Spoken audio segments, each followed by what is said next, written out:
Good morning. Today's topic is energy consumption of sensor nodes. Energy efficiency is the key requirement to maximize sensor node lifetime.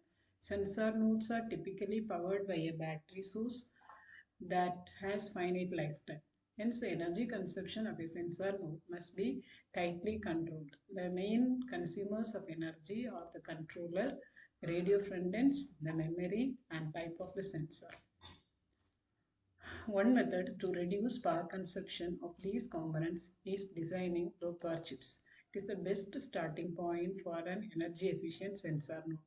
But any advantages gained by such designs can easily be squandered, wasted when the components are improperly operated.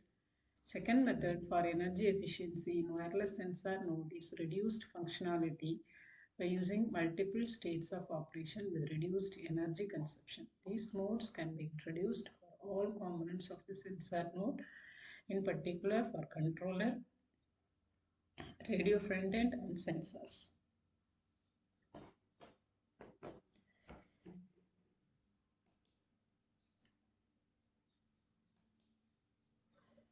Microcontroller energy consumption.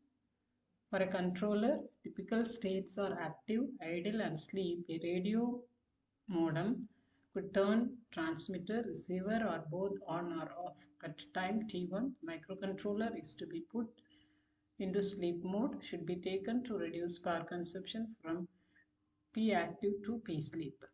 If it remains active and the next event occurs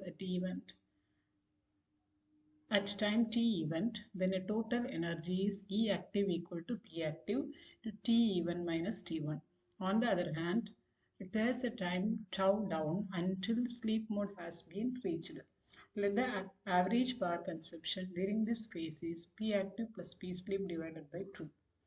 Once the event to be processed occurs, the additional overhead of E overhead, tau up P active plus P sleep divided by 2.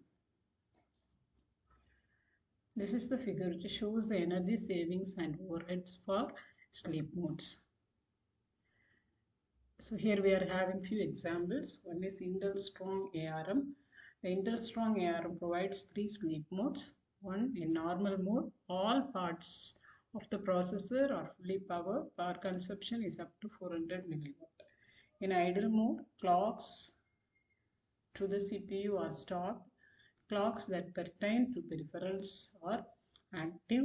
Any interrupt will cause return to normal mode. Power consumption is up to 100 milliwatt. In sleep mode, only a real-time clock remains active. Wake up occurs after a time interrupt and it takes up to 160 millisecond. Power consumption is up to 50 microwatts. And second one is Texas Instrument MSP430. The MSP430 family features a wider range of operation modes. One fully operational mode which consumes about 1.2 milliwatt. There are 4 sleep modes in total. The deepest sleep mode LPM4 only consumes 0.3 microwatt, but the controller is only waken up by external interrupts in this mode. The next higher mode LPM3, a clock is also still running, which can be used for scheduled wake-ups until consumes only about 6 microwatt. Amtel Atmega. Amtel Atmega 128L has 6 different modes of power consumption, which are in principle similar to the MSP430 but differ in some detail. The most relevant kinds of memory, on-chip memory and flash memory. Off-chip RAM is rarely used. Hence, the most relevant part is flash memory. In fact, the construction and usage of flash memory can be heavily influence node lifetime. The relevant matrices are the read and write times and energy consumption. Read times and read energy consumption tend to be quite similar between different types of flash memory. Radio transceivers energy consumption. A radio transceiver has essentially 2 tasks, transmitting and receiving data between a pair of nodes. Similar to microcontrollers, radio receivers can operate in different modes. Simplest ones are being turned on or off to accommodate the necessary total energy consumption. The transceivers should be turned off most of the time and only be activated when necessary. They work at a low duty cycle. The energy consumed by a transmitter is due to two sources. One part is due to RF signal generation, which mostly depend on chosen modulation and target distance. Second part is due to electronic components necessary for frequency synthesis, frequency conversion, filters, and so on. The transmitted power is generated by the amplifier by the transmitter. Its own power consumption P-amp depends on its architecture. P-amp equal to alpha amp plus beta P-amp into PTX.